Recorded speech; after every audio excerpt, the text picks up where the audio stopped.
everyone, Terry Seguin here with the LaSalle Police Service. I'm here today demonstrating our new crosswalks that the town put in earlier this year. Now there are 4 similar crosswalks in town. One is at Malden and Riom, and 3 of them are on Normandy Street in LaSalle.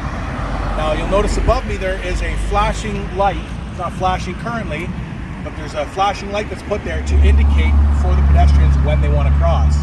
Now for the motorists, when you see a pedestrian approach the crosswalk, clearly showing their intention to cross, regardless of whether or not the light is flashing, it is still your obligation to stop and allow that pedestrian to cross. And it is also your obligation to remain stopped until the pedestrian has gotten to the other side of the road and clear the crosswalk. The flashing lights were added on as an additional visual cue to notify our motorists that there is in fact a pedestrian waiting to cross.